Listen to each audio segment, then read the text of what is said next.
tecnologia faz parte das nossas vidas, capaz de gerar várias emoções ou sentimentos. Há quem sinta medo, há quem fique desconfiado, há quem queira ser o primeiro a utilizar e há até quem não se consiga desligar. O Tech Balance é um podcast da Fundação MEL e este episódio é dedicado à interseção, nem sempre óbvia, entre a tecnologia e a arte. Para nos ajudar a refletir e entender estes desafios, tenho comigo o artista Rodolfo Quintas, que ganhou em 2024 o Prémio Norberto Fernandes da Fundação MEL na categoria Arte e Tecnologia. Bem-vindo ao Tech Balance, Rodolfo. Obrigado. Antes de falarmos da interseção entre a tecnologia e a arte, e para entender também as tuas obras, gostava que começasses por ti. Quem é o Rodolfo Quintas, e até porque muitos dos espectadores não te conhecem, e como é que surgiu esta ligação entre a tecnologia e a arte. Portanto, é preciso perceber o que é que te influenciou, o que é que estudaste e como é que chegaste até hoje. Então, começando um bocadinho pelo meu contexto, eu estudei artes visuais. Em criança fazia pintura, desenhava, fiz assim um percurso normal, a nível de secundário, fui para artes visuais e a certa altura fui numa viagem a Paris ver as obras que me influenciavam, o Picasso, tudo aquilo que eu estava a estudar, e deparo-me com uma primeira instalação de videoarte, tinha 17 anos, e apercebi-me do impacto do que é que um novo meio, um novo conceito, a diferença entre estar a estudar história da arte e estar a estudar a arte e estar a sentir a arte no presente. E era uma obra feminista, era uma obra sobre o empoderamento da mulher, era uma obra com um formato novo, e quando voltei para a Escola de Arte, estava na Soares Reis, todo aquele processo influenciou muito e comecei à procura de tentar sentir no dia-a-dia aquela experiência que eu tinha sentido, que já não era uma experiência intelectual, do estudo, do entendimento, mas era uma experiência do sentido e da capacidade que uma obra tem de nos questionar e de nos agitar por dentro. E isso levou-me à criação de arte com software, porque a certa altura, eu aqui já no processo da universidade, fui estudar para a Católica, a Universidade Católica, sou imagem, porque foi um curso que na altura, em 98, foi muito pioneiro no mundo, porque tinham cadeiras de belas artes, desenho, pintura, estética, filosofia, mas também tínhamos animação 3D, programação, e já dentro dos meus projetos de páginas web, de animação 3D e algumas instalações que eu estava a fazer, que na altura tinham muito a ver com as questões do meu tempo, da mudança do analógico para o digital, a entrada do novo milénio, o paradigma pós-humano, onde é que o corpo vai ficar nesta nova diluição e digitalização do mundo, questões sobre identidade que um jovem também tem, não é? Da identidade e género. Portanto, estava a fazer instalações em que e fazia performances em que explorava muito esses temas. E houve uma altura em que eu sentia que embora as minhas obras, né, embora as performances que eu fazia e as instalações, elas traduziam, e eu sentia uma enorme honestidade com esses projetos, e elas representavam aquilo que eu estava a tentar, essas tensões, esses conflitos do afetivos, da carne, da tecnologia, onde é que as coisas ficam. Sentia que havia uma parte que eu gostava que o público, o meu espectador, sentisse não só através da contemplação e da reflexão, mas sentisse no sistema nervoso, quase quando eu estou a pintar ou que tenho uma hesitação e depois flui. Isso levou-me a pensar como é que as minhas obras poderiam ser criadas, experimentadas, para além só do sentido da visão, com o próprio corpo do meu espectador, para que o próprio espectador sentisse no seu sistema nervoso essa hesitação e essa tensão.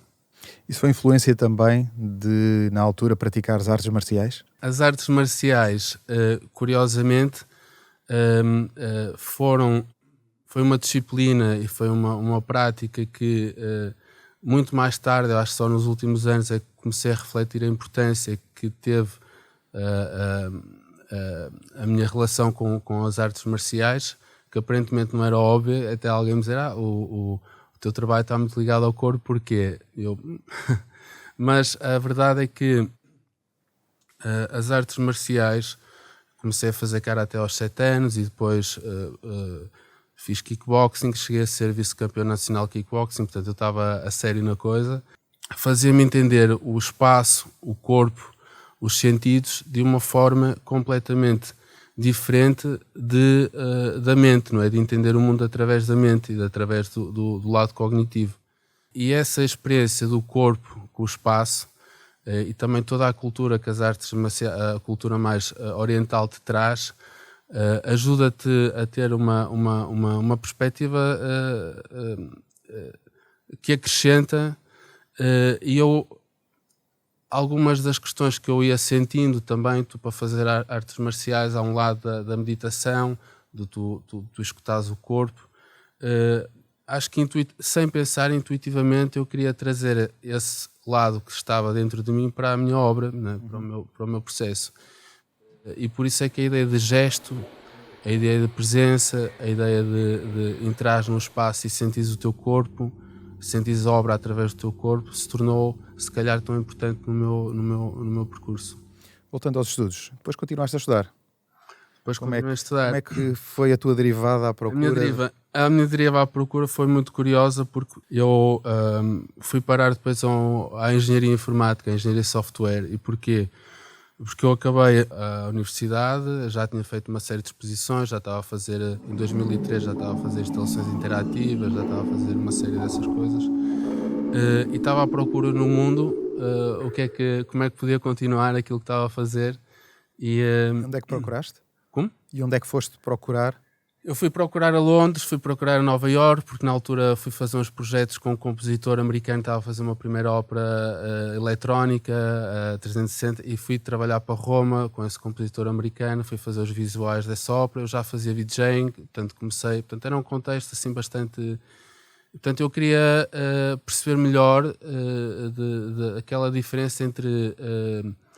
quase como um pintor, não é? Que faz as próprias tintas, que a partir da sua prática conhece a sua matéria de forma profunda, não é? Sabe exatamente os componentes químicos da tinta, e eu queria aprofundar os componentes dos algoritmos, e queria perceber como é que eu me poderia tornar mais a prática do algoritmo e da criação de software mais dentro da minha prática do estúdio, e não só a utilização e ficar um bocadinho por cima. E ao procurar muito em Londres e Nova Iorque e no Japão, acabei por encontrar no Minho, em Braga, um mestrado revolucionário na altura, que foi sobre computação gráfica em ambientes virtuais, que na altura teve pouca adesão, porque ainda era um bocadinho...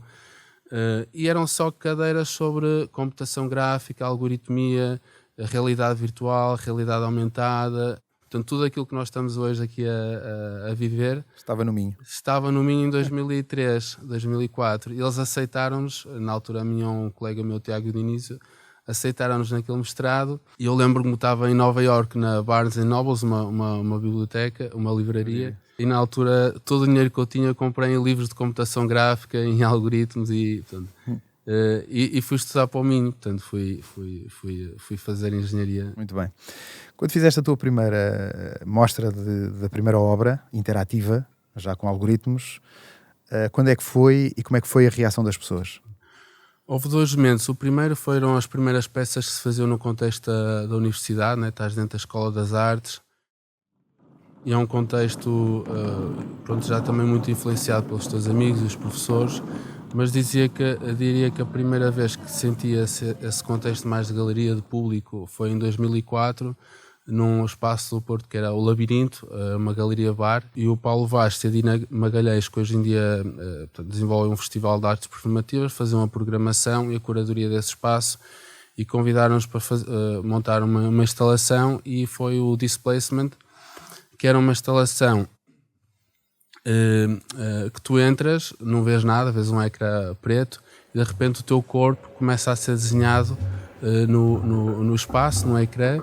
Portanto há uma passagem, não é um displacement, há uma passagem do teu corpo para o ecrã, que está à tua escala, e esse teu corpo, a silhueta do teu corpo, transforma-se num objeto sonoro e visual. E o que eu procurava ali trabalhar eram essas questões, como é que tu chegas perante um espaço, vais ver uma obra de arte, um projeto artístico, e não existe nada, e és tu que...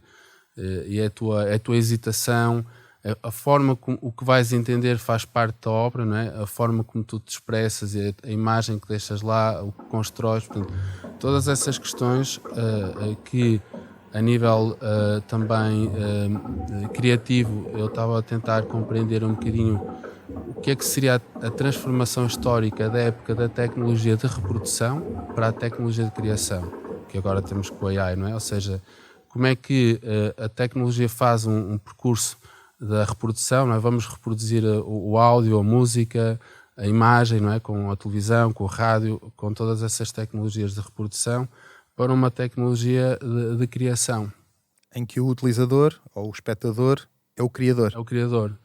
E tu crias o algoritmo e o input é o utilizador ou o espectador que está a ver. Nós estamos hoje em dia estamos muito mais próximos desta questão, que é como é que a tua própria história pessoal, não é? A tua narrativa interior, as tuas emoções, a forma como tu entendes o mundo pode colaborar, não é? Pode-se expressar artisticamente, pode-se expressar num objeto, num espaço. Eu acho que isso é extremamente belo, porque imagina que tu consegues transmitir aos outros a tua identidade, a tua forma de sentir, de uma forma que vai para lá daquilo que são as nossas convenções sociais e culturais. E tu tens tido nessas experiências, na verdade, que cada utilizador tem, pessoas com mais dificuldade de inclusão, por exemplo, cegos, que se expressam e que tu sentiste isso de forma diferente, não é? Ou seja, Sim. Como é que um cego passa a sentir as tuas obras? Sim. Pronto, curiosamente, eu acho que uma das coisas que me atrai mais na arte e está na criação artística, esta mobilidade, como é que as coisas acontecem, não é? Porque nós não estamos à procura de um gap no mercado, não é? Nós estamos num processo, deixamos ir no processo e estamos sensíveis ao que acontece no presente. E houve uma exposição que eu tive em 2015, aqui em Lisboa, que foi, acho que, das primeiras exposições que reuni várias obras interativas e digitais, e havia uma obra que se chama Presence, em que tu colocas uns headphones, entras num espaço e de repente tentas perceber o que é que está a acontecer, ouves uns sons e depois apercebes que tudo o que estás a ouvir é o resultado do movimento do teu corpo. E é uma obra sobre a ideia de retrato, não é? Como é que a nossa linguagem corporal, não é? Como é que o teu sentido de ser perante o desconhecido de repente se transparece na obra, que é a tua própria linguagem corporal. E há pessoas que tinham uma atitude mais tímida, outras mais expressiva, que se deitavam no chão, outras ficavam muito tímidas, portanto, enquanto os outros à volta viam aquilo, só que não ouviam porque a pessoa estava dentro de fones. E há uma pessoa que de repente fica ali quase uma hora. E era a inauguração, eu andava pela exposição e tipo, pronto, aquela pessoa está ali, seus 50 e poucos anos, assim, uma senhora, está super imersa naquele ambiente, e eu, a certa altura, e as pessoas à volta a olhar, não é? Porque quem está a olhar não está a perceber porque é que ela está a fazer aqueles gestos, e a certa altura percebi que havia uma pessoa amiga e disse-lhe, olha, eu estou a adorar, mas era também interessante que a pessoa desse um bocadinho de espaço. Aquela é cega e está a ter uma experiência inacreditável. Eu fiquei completamente, daqueles momentos que te arrepia, não é? Sim, tipo, claro. Há alguma coisa na realidade que te ultrapassa, não é? É o fascínio, não é? da arte. E falei era a São Romão, falei com ela e perguntei-lhe, olha, tu tens mais amigos invisuais, cegos, que disse agora cegos ou invisuais, porque na verdade nunca sei como é que... E alguns amigos cegos não, diz cegos, outros dizem, diz invisuais. É curioso esta... E eu perguntei-lhe então se ela podia trazer ao meu estúdio mais 2 amigos, e ela trouxe-me o Luís Oliveira e a Joana Gomes. Um é neuropsicólogo e neste momento diretor da ADEB, que é uma associação de doentes bipolares e depressivos de Lisboa, e outra é bailarina.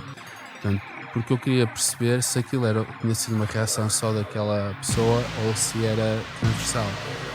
E o que aconteceu foi que a reação deles foi na mesma incrível. Portanto, houve uma explosão dentro deles, como é que aquela nova realidade lhe estava a mudar tanto a imaginação, o cérebro, o corpo. E eu decidi que tinha que fazer uma pesquisa e um trabalho que ia ser em colaboração com pessoas cegas, que depois originou filmes, instalações. E aí fizeste o Black Hole. E aí fiz o Black Hole, que curiosamente o Black Hole que vai estar em Guimarães em maio, em exposição, já agora. De 2025, pode haver quem veja o nosso vídeo mais tarde. Mais tarde, 2025. O Black Hole foi uma obra de 2018 que curiosamente sintetiza esta ideia de colaboração com pessoas cegas, portanto esta realidade virtual com pessoas cegas, que é a realidade, não é imagem, é som, em que as minhas obras sonoras, aquelas instalações eram mais geométricas, eram mais quadradas, ou seja, havia aqui um espaço. E para um cego isso não tem muita importância. Tinha mais e quando nós começamos a discutir o que é um espaço para uma pessoa cega, o que é a entrada num espaço para uma pessoa cega, todas essas experiências e conversas levaram-me a criar um espaço circular. Porquê? Porque há uma noção do que é o centro, o que é a periferia, e há uma série de conceitos que eu desenvolvi que têm a ver o que é compor som e música para um corpo em movimento no espaço, o que é. Portanto, eu não sei, ninguém sabe, né? As pessoas têm que experimentar para saber o que é. Então criamos conceitos como paredes virtuais, ou seja, tu entras num espaço e ouves um som de entrada, e lá dentro tu és livre, só quando ouves o som de saída é que sabes que estás... E só essa experiência faz com que a pessoa cega sinta o seu sistema nervoso descontrai porque não está ali com...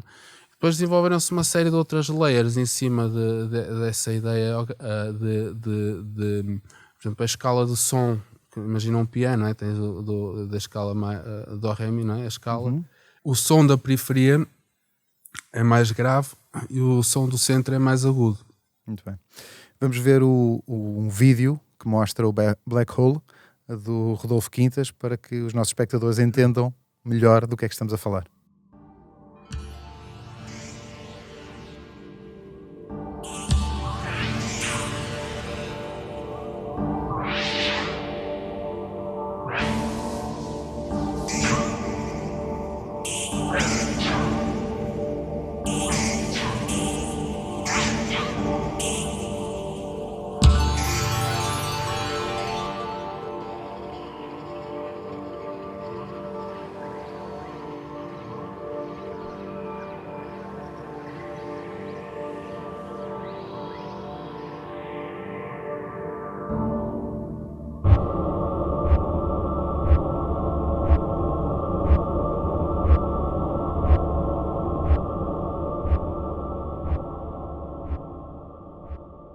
Agora que já vimos o vídeo, já certamente percebem melhor as obras do Rodolfo. Rodolfo, isto levou-te a trabalhar depois com neurocientistas e exploraste também aqui o caminho de ajudar em terapias. Exato. Como é que está a ser este caminho? Na verdade está a ser, não é? Está a ser.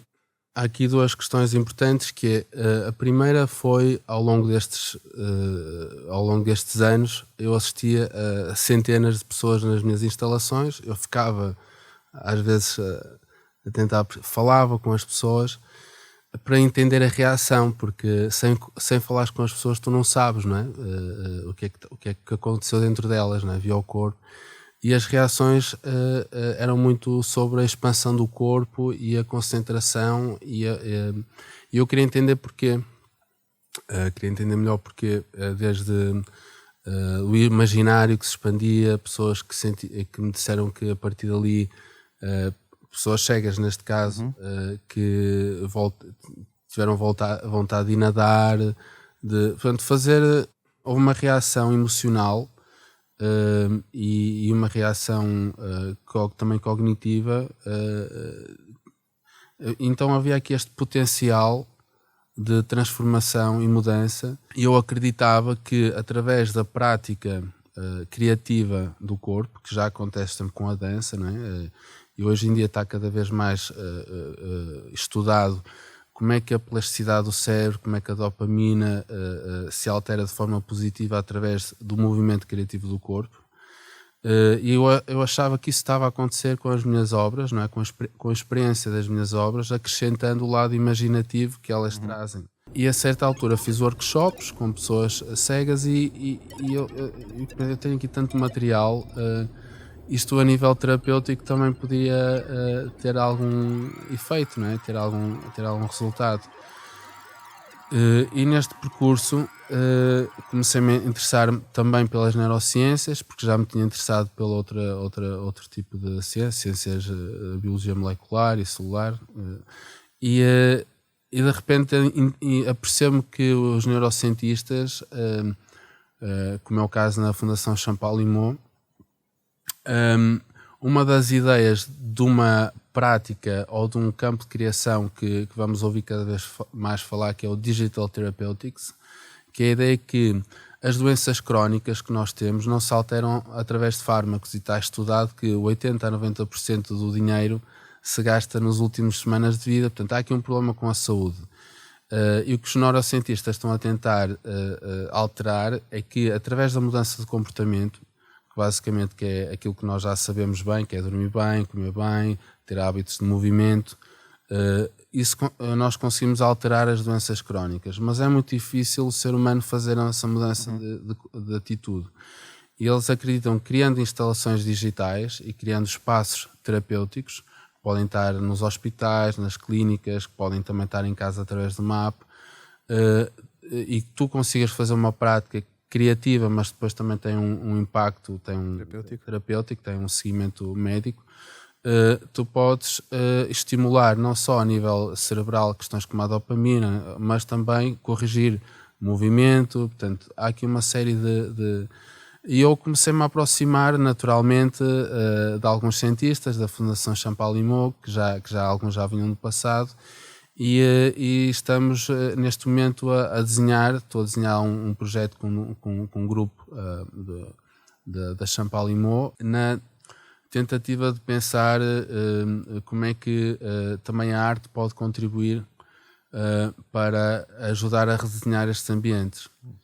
Isto vem da experiência do que eu tive anteriormente com o ato sensível. Portanto, eu comecei a trabalhar com alguns cientistas da Fundação Champalimaud num projeto de arte digital com pessoas séniores, em que eu imaginei que, através da inteligência artificial e da arte digital, da arte que eu trabalho, nós poderíamos contribuir para melhorar a qualidade de vida das pessoas séniores de duas formas. Uma é transformar os lares idosos, porque se nós tivemos a sorte e o azar, digamos assim, de quando tivemos 80 ou 90 anos e parar uma instituição, não é? um segundo infantário, como é que poderemos transformar esse espaço e esses anos de vida numa experiência profundamente criativa, não é? Como é que podemos, numa altura em que a nossa mobilidade e o nosso lado cognitivo está em declínio, eu acho que podemos conseguir fazê-lo através da arte e da arte digital em específico e da inteligência artificial. E desenvolvi uma série de ideias de como é que isso poderia acontecer, porque o porquê acho que está bem defendido. Sim. Bem, acho que todos entendemos o porquê. Fiz dois tipos de experiências. Uma era como potenciar a energia no corpo. Então fizemos uma série de experiências de co-criação. Repara, foi uma residência... São eles que criam também? São eles que criam. Portanto, isto aconteceu numa residência, ou seja, nós fomos para dentro da casa do artista fazer workshops de desenho, de música, de dança, para chegar ao digital. E começamos a introduzir o digital e a falar com as pessoas o que é que seria, o que é que elas imaginavam, o que é que poderia ser o estar ali. e começamos a fazer pequenas experiências, não é? Demonstrações e, por exemplo, desenvolvemos uma aplicação que era pintar através da cara, para as pessoas gesticularem mais a cara. Mas também fizemos uma aplicação com pessoas que tinham mais tendência para a música, não é? Que eram grandes artistas, não é? Da nossa... músicos, então, mas que portanto, já não tinham muita vontade de tocar porque o piano já não é adaptado. Então nós criamos interfaces gestuais onde tu aumentas e diminuis o ritmo de música techno com ligeiros movimentos da mão. E a verdade é que sem a pessoa entender, com 90 anos, portanto estou a falar de uma pessoa com 90 anos, sem entender como é que a tecnologia funcionava, entrou ali e durante 30 minutos, passado 30 minutos, o corpo já estava a vibrar, as pessoas já estavam a levantar, já estávamos a dançar, isto em 30 minutos, porque há uma questão muito importante no corpo, que é, tu tens que sentir emoção para teres vontade de mover o corpo. Fernando, estás a gostar? Está a ver? Podes abrir e fechar as mãos mais rápido também. Se fizer, abrir para a música acelerar. Se quiseres mudar o ritmo de vez em quando. Mas está à vontade, está a ser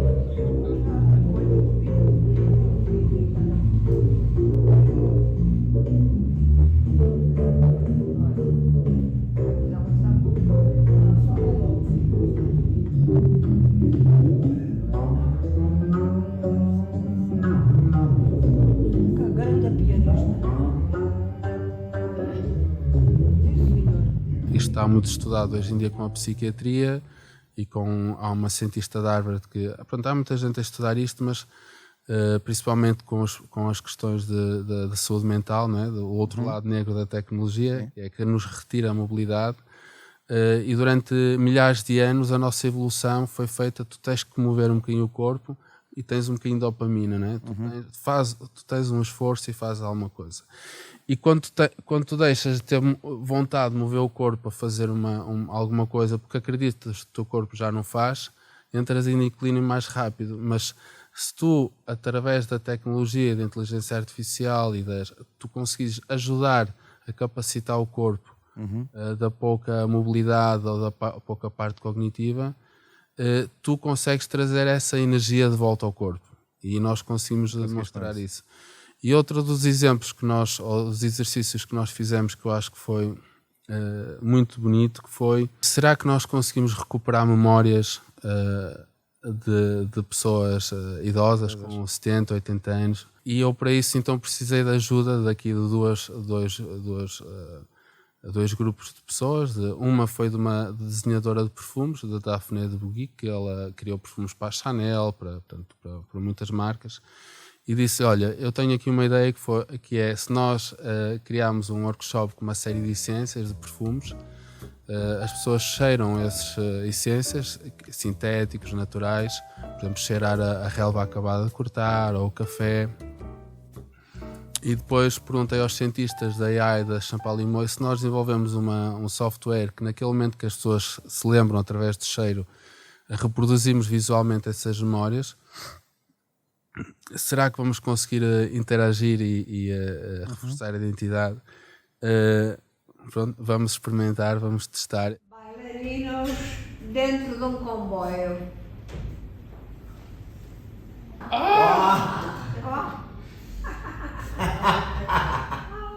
Fui ao teatro ver uma peça que me impressionou porque reconheci a Laura Alves. E isto é uma peça dedicada a Laura Alves. O teatro era um teatro pequeno ou grande? Grande. Grande, com quantos lugares? Um teatro grande. Foi uma explicação detalhada. Laura.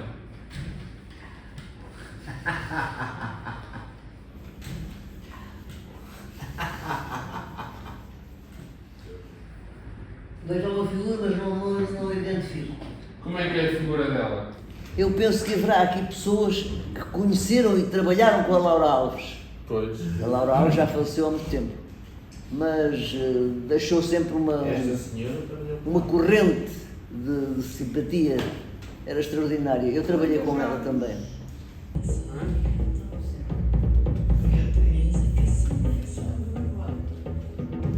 Eu gostava de ver, portanto, a casa do artista, mas não com a cor que ela tem. Gostava de a ver cor-de-rosa, que é aquilo que os utentes que cá estão dentro são cor-de-rosa. Escreve mais coisas. Mais coisas, mais pormenores, é que há muitas vidas aqui dentro, cada uma no seu setor das artes, cada uma deu ao público com quem contatou, deu aquilo que era capaz e que foi capaz de fazer na vida. Pintores, músicos, gente das artes, cenógrafos, bailarinas. Digam coisas. Maravilha!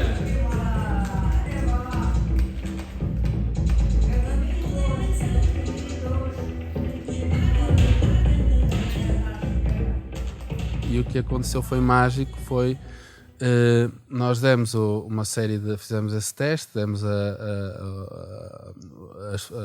a cheirar esses aromas, essas essências, e as histórias foram inacreditáveis, desde pessoas que falavam quando Troia não tinha edifícios, iam namorar para Troia, ou estávamos na ditadura e na guerra e não havia café, e as pessoas iam para a rua não sei onde cheirar a café. E aquelas histórias eram reproduzidas em imagens, as pessoas interagiam na imagem, diziam, não era bem assim, era mais assim, e todos os que estavam à volta, em grupo, de repente entendiam quem era aquela pessoa, quem tinha sido aquele passado, e, ou seja, como resultado houve um reforço da identidade, não é? Porque tu consegues transmitir aos outros o que é que fizeste na vida. Houve lá uma pessoa que esteve no início da RTP, com o Tobias, de repente ficamos todos a Conhecer a história dela. E houve aí essa aproximação com os cientistas. Eles também começaram a perceber melhor a importância que pode ter o artista no processo da criação de sentido da tecnologia. Muito bem. Vamos ver um vídeo também que mostra estas obras do Rodolfo na casa do artista. Poderá a interação incorporada ajudar a criar experiências digitais mais inclusivas? Poderá a inteligência artificial generativa ser um catalisador para representar e evocar memórias, sonhos e novos imaginários?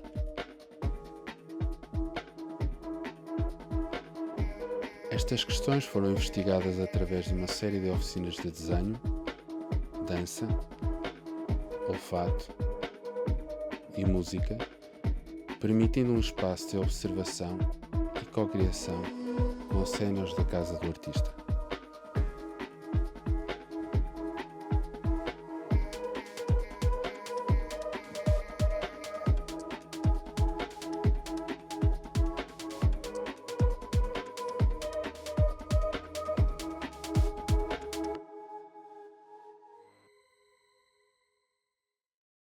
Espero que tenham gostado deste vídeo, que acho que é muito ilustrativo daquilo que é a obra do Rodolfo, sobretudo nesta área terapêutica e de apoio a idosos. Vamos falar de outra obra, Rodolfo, uma obra tua, que é o Absorption, que eu gosto muito, particularmente. É também uma obra muito interativa. Como é que surgiu a ideia de fazer e o que é que está por trás daquela tecnologia que tu usas ali? O Absorption surgiu de um convite de um cientista da Universidade de Harvard em Boston, em que eles têm por tradição convidar artistas para os seus laboratórios, em que, curiosamente, eu estava numa exposição, estava a fazer um trabalho, e ele viu uma peça que eu tinha, eu mostrei-lhe um trabalho que eu tinha feito em 2005, um projeto de dança, o Swap, que fiz com o Tiago Dionísio e o João Costa, o coreógrafo João Costa, e era um trabalho sobre como é que o corpo interage com o invisível, com as partículas que estão aqui à nossa volta, e como é que a nossa energia do corpo tem influência no espaço à nossa volta e como é que isso se traduz de volta para nós. Isso foi desenvolvido através da dança e visualizado através da arte visual em espetáculo de dança. E ele ficou fascinado com esta ideia dos artistas estarem a trabalhar com partículas e com câmaras que capturavam movimento e analisavam data, e convidou-me para ir para Harvard. E a ideia de ir para Harvard foi porque eles estavam a trabalhar num laboratório de biologia molecular e celular. Eles estão a tentar entender como é que a clatrine, que é uma molécula responsável por retirar as partículas do sangue, portanto temos uma célula, dentro da célula há uma molécula que retira do fluxo sanguíneo partículas para alimentar a célula, só que às vezes essa molécula retira vírus e, portanto, outras vezes retira comida, e eles estão a tentar entender como é que idealmente como é que nós podíamos produzir uma droga, digamos assim, para dizer à molécula que aquilo não comas aquilo, que aquilo não te vai fazer bem à célula. Então, para mim, esse processo de interação da divisão celular do início da origem da vida, não é? E eu que estou a criar instalações em que há um momento de interação também, não é? Da criação, não há nada, não é? É como se as minhas obras fossem uma célula que se vai dividir, que se vai multiplicar com a tua experiência. Aquilo fazia-me todo sentido, olhar para uma realidade que para mim era impossível sem estar com cientistas. E quando comecei a entender um bocadinho melhor a ciência, esta questão que, se nos tiveram algumas pessoas da biologia vão perceber o que é que eu estou a falar, mas com esta explicação acho que todos nós também percebemos. Eu desenvolvi uma escultura que tinha muito a ver com essa ideia do invisível. Como é que essas forças invisíveis em que nós não dominamos, não é? Há aqui uma relação de poder e controle, depois podia resultar numa experiência artística, numa obra. Essa obra, curiosamente, depois do confinamento e depois do Covid, acho que todos nós entendemos aqui um bocadinho agora melhor a importância destas questões. Foi uma obra foi uma escultura em que eu quis criar uma relação de poder e controlo entre o meu visitante, não é? e a escultura, em que tu experiencias, estás perante um objeto e tu não percebes bem se estás a ser controlado ou se estás a controlar. Mas percebes que há ali uma coisa que está a acontecer, que há uma relação, e quando tu chegas perto da obra, esse padrão, essa relação visual está a ser criada, ela é absorvida, absorption. Isto também tinha muito a ver com outras questões que me interessavam, paralelamente a este organismo, que é o lado sintético, que é o que acontece com a nossa informação, não é? Quando é capturada pelos nossos computadores, para a internet. O que acontece com a nossa informação quando ela é absorvida, onde é que fica e qual é a relação de poder e controle que nós temos com isso, portanto. E essa obra surge nessa reflexão do poder e o controle invisível, que depois manifestamente foi tão expresso com o passado com o Covid, não é? Sim. E isso leva-me a outra questão, ou seja, a outra obra que tu fizeste e que ganhaste o prémio Norberto Fernandes da Fundação MEL, foi inspirada nisso que tu estás a dizer, ou seja, nas informações que nós todos os dias recebemos na internet e que analisa o sentimento da informação. Queres explicar? Sim. Contextualizando a motivação desta obra, que é eu, não é? Acho que como todos nós, de uma forma mais aprofundada ou mais na superfície, nos sentimos agitados pela informação, pela forma como a informação chega até nós, a informação noticiosa, e de uma forma mais consciente ou menos consciente, como é que essa informação altera o nosso estado de espírito, não é? Altera a nossa visão do mundo. Porque supostamente as notícias servem para nos esclarecer sobre o mundo, mas eu reparei, através de... reparei, não foi num dia, foi no crescimento, né? Reparei que, para além deste esclarecimento sobre o mundo, há um lado que é o sentimento das notícias, não é? A forma como é que as notícias nos chegam, a velocidade com que nos chegam, que altera a nossa percepção do mundo. São parentes. Algo que tu sentiste também quando eras muito jovem? Sim. Porque o teu pai foi um dos primeiros criadores de rádio em Portugal. Sim, isso tem a ver com a... Exato, ou seja, se calhar há aqui duas ideias fundamentais. Por um lado, o meu pai criou uma rádio numa garagem que depois se tornou uma rádio regional em Espinho, portanto, esta questão da comunicação e das notícias. E por outro lado, a questão da saúde mental para mim foi sendo muito importante, porque a minha mãe desenvolveu a bipolaridade e eu dediquei muito tempo a entender como é que a nossa mente chega a esse ponto, e como é que o que é que existe, não é? Quais são os fatores que nos fazem chegar a uma relação tão deprimida ou tão digamos, turpada, não é? Da realidade. São só fatores internos e químicos, ou são também fatores externos. Portanto, ou seja, é uma pesquisa que portanto, não, essa obra se calhar não surge de repente. Sim. E há uma altura em que eu lembro-me que ao almoço de família, aqueles almoços que temos domingo de família, quando alguém ligava à televisão, havia uma mudança, não é? No espaço, portanto, havia as notícias, não é? Que trazem uma energia negativa, a forma como as pessoas falam. Avançando no tempo, houve uma altura em que eu decidi que queria pegar nestas questões, porque com as redes sociais e com os telefones e com os dispositivos, a informação que nós temos sobre as notícias já não é uma informação, já não estamos desligados, não é? Então, qual é o impacto? Já não é só naquele momento que estamos a ver o telejornal como antigamente, não é? Em permanente. Então, qual é o impacto?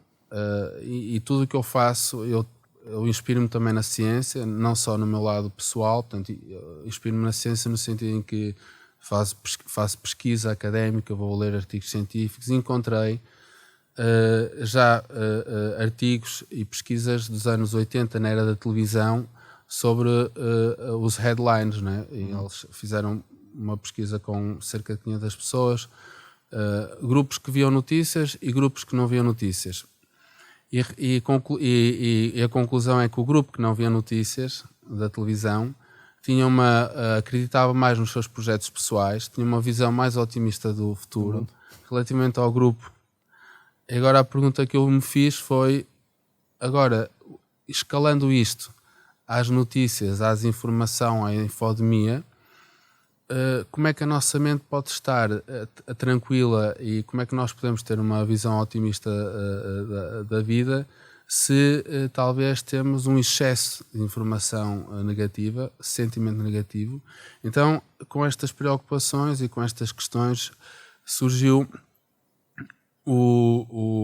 esta pesquisa que dá origem a uma obra que é o Sentiment Data Painting, no qual criei uma pintura que está a ler notícias. Portanto, a pintura é uma pintura digital criada através da data, de informação. Portanto, a pintura é criada através de informação, este termo data painting. Nós vamos ver a obra enquanto falamos.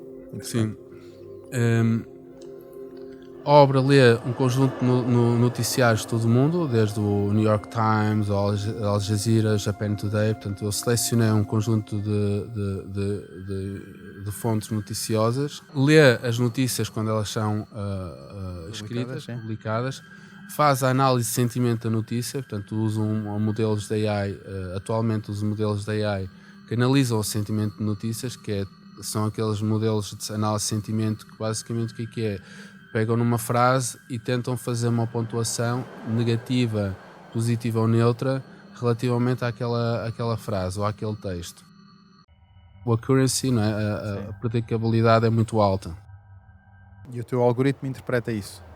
O algoritmo interpreta isso e pinta uma mancha quente, com cores quentes, com cores frias ou com cores neutras. Portanto, faz uma tradução da análise de sentimento para a imagem. Portanto, a imagem, se pensarmos na história da imagem, o que é criar uma imagem culturalmente, aquela imagem é criada por uma pintura que lê notícias e que lê o sentimento das notícias.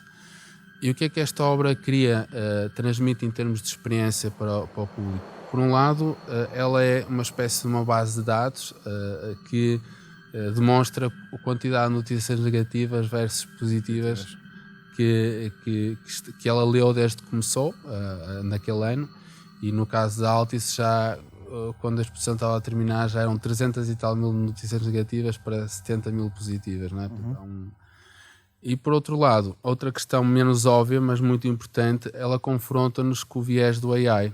Ou seja, nós quando estamos a ver experienciar estamos a ler a obra, mas também estamos a ler o mundo, não é? Porque aquelas notícias são em tempo real, são ao vivo. Nós podemos estar ali a testemunhar um incidente ou uma questão, não é? Estamos dentro de uma exposição que é supostamente um lugar de experiência, de repente estás a sentir o mundo. Mas, por exemplo, quando há uma notícia política, Trump venceu as eleições, por Como exemplo. é que interpretas isso? Não sou eu que interpreto, portanto, é a obra, portanto, é o algoritmo que interpreta e vai dar uma mancha positiva ou negativa, ou neutra. O que nos faz questionar, faz-te questionar a ti que estás a ver aquela obra, dizer, isto realmente é positivo ou então isto realmente é negativo. E faz-te confrontar com uma realidade muito importante, que é a inteligência artificial não é neutra. A inteligência artificial é o resultado do conjunto das bases de dados e já do viés que está dentro das bases de dados, não é? Portanto, é muito importante termos consciência a nível social e empresarial e político que não existe nada como neutralidade. Portanto, é importante que, principalmente nas questões que têm a ver com decisão social, política, emocional, tenhamos muito cuidado com o que é que queremos automatizar ou não. Daí as grandes questões relativamente ao viés das redes sociais. Correto. Como é que tu olhas para a inteligência artificial aplicada à arte e o que é que estás a fazer especificamente nesta área? Eu acho que a inteligência artificial, como qualquer outra tecnologia, não é? Desde o fogo à ótica, não é? No Renascimento, que os artistas já usavam a ótica para criar perspectivas, e desde ao cinema, desde a imagem em movimento. Portanto, a inteligência artificial é a tecnologia dos dias de hoje. Isto para dizer que a tecnologia e a arte estiveram sempre ligadas. A tecnologia e o ser humano são indissociáveis, não é? Aliás, os grandes artistas foram grandes cientistas. Foram grandes cientistas ou tinham uma relação muito próxima. Sim. Está muito estudado. E o ser humano, desde as primeiras pinturas nas cavernas, nós somos manifestamente artísticos e culturais, portanto, e os artefactos que criamos, que eram as tecnologias da altura, né? Nós não nos podemos distanciar da tecnologia. O que nós podemos fazer, como é o caso da inteligência artificial e em todas as tecnologias, é entender, não é? E os artistas também nos ajudam a entender o que é que, quais são as grandes questões que se levantam neste caso, a inteligência artificial. Por um lado, há a parte criativa, como eu já demonstrei aqui em algumas obras, que é o que me interessa a mim, é menos aquela questão que tu conheces, que é eu faço um prompt, escrevo um texto e gero uma imagem. Eu acho que isso tem o seu tempo e pode ter o seu espaço, mas para mim não é isso que me interessa. O que me interessa é como é que eu uso a inteligência artificial dentro das minhas obras de software e algorítmicas para realizar ideias que de outra forma não eram possíveis, por exemplo. Ou então, também de uma forma muito crítica, uso a inteligência artificial para criar esses sistemas, não é? Para dar um exemplo, em 2019, numa exposição do Museu de Chiado, criei uma obra que era o Keystones, que questionava se a inteligência artificial poderia ameaçar a democracia. E a obra, o que fazia na altura, antes da gente conhecer aqui o ChatGPT, estes bots, nós treinamos um modelo que aprendeu a ler e a escrever português autonomamente e que lia as redes sociais de uma série de contas portuguesas e criava as suas próprias frases a partir do que estava a ler no dia e depois voltava a publicar na sua própria rede social do Twitter através daquilo que aprendia e lia. Portanto, era um sistema autónomo. E o que é que isso gera hoje em dia, se nós deixarmos que esses sistemas existam na sociedade? Pode gerar o fim da democracia como nós conhecemos, porque a nossa democracia é feita no debate de ideias e, na ideia, e no pressuposto que é verdade aquilo que eu estou a dizer. Não é? E se nós não tivermos atenção neste lado a regulamentar bem estas questões, nós podemos dar aqui um retrocesso, não é? Podemos andar para trás nos valores democráticos, que é tu acreditas naquilo que eu estou a dizer, não é? Nós acreditamos naquela mensagem e podemos falar sobre aquela mensagem. Se já não soubermos o que é verdade e o que é que não é verdade, e quem não diz a verdade não for sancionado, nós entramos aqui num problema terrível, e há muita gente a estudá-lo, não é? Como tu sabes. E, ou seja, a inteligência artificial tem este potencial criativo gigante, não é? Que eu, por exemplo, noutros trabalhos que eu estou agora a desenvolver, também muito ligados ao corpo e à informação dos biosinais e à medicina, estou neste momento a fazer também, iniciei um trabalho com a Faculdade de Medicina, há um potencial gigante, como imagina que estamos no início dos anos 20 e estamos a falar de imagem em movimento, e estás aqui com uma pessoa que diz há um potencial para estas imagens em movimento criarem histórias e se tornarem uma coisa chamada filme, cinema, né? E nós estamos longe de imaginar isso. Estamos longe de imaginar. Portanto, o que eu acho que é importante é, como artista, é tu seres profundamente honesto e teres um sentido muito porque é que estás a fazer as coisas que estás a fazer com a tecnologia, não é? Qual é o sentido que aquilo vai dar às tuas questões e à tua história, à narrativa que queres contar, não é? Muito bem. Antes de fecharmos, gostava de saber a tua opinião sobre os NFTs e criptoarte. Como é que tu olhas para isso? Se estás a fazer alguma coisa, se já fizeste? Eu acho que a criptoarte, antes de mais, e os NFTs são uma forma de mercado, não é? De vender, não é? Ou seja, não é necessariamente arte. É como se me perguntasses o que é que achas de uma galeria. Então, os NFTs abrem e o blockchain abriu uma possibilidade muito grande e muito interessante, que é a ideia da autenticidade de uma coisa que antigamente parecia irreprodutível, não é? Traz um bocadinho esta história da reprodutibilidade técnica. É uma coisa que se pode reproduzir infinitamente. E eu acho que cada artista está a começar a desenvolver uma relação, portanto, estamos a começar a afinar a nível da arte, não é? Como é que vamos relacionar-nos com estes NFTs? E há quem crie da parte digital obras físicas, como é o caso desta obra que está aqui, que eu posso Queria falar disso, esqueci-me há pouco. mostrar. Porque este é um exemplo físico de como a tua arte não é só digital, ou seja, e como utilizaste um algoritmo para construir isso. Sim. Isto é um exemplo isto é um cubo em cristal, isto é gravação sob laser dentro de cristal, isto é uma malha que é distorcida com para cima ou para baixo, conforme um positivo ou negativo. Como é que eu traduzi, não é? As notícias e uma base de dados para uma escultura e para um volume. Por um lado, o meu trabalho digital, eu tenho desenvolvido a fisicalidade do digital como memória, não é? Como eventos singulares no tempo, através do físico. E como é que estas peças também podem ser a parte física de tokens, não é? de NFTs. Ou seja, a forma como nós estamos agora a interpretar o real e o digital, não é? Questões que eu pensava com o corpo, não é? Que agora estou a pensar com outra materialidade. Eu acho que vamos começar cada vez mais a afinar aquilo que no início que os NFTs eram uma separação, não é? O digital e o físico. Vamos começar cada vez mais a ter obras e materialidades híbridas e que até se complementam, e tu tens uma obra física em casa que também é digital e tens uma obra digital que tem um resultado físico. Sim. Eu acho que é muito mais aquilo fala muito mais da atenção, não é, que todos nós vivemos, porque hoje em dia já não é só o teu corpo físico, mas há uma identidade digital também. Correto. Muito bem. Obrigado ao Rodolfo. Chegamos ao fim deste episódio de Tech Balance. Agradeço a partilha e ajuda nesta reflexão sobre a interseção da tecnologia com a arte. A tecnologia não para, o conhecimento também não pode parar. Não perca o próximo episódio. Mais do que encontrar a resposta certa, esta série de podcasts da Fundação MEL é um convite à reflexão.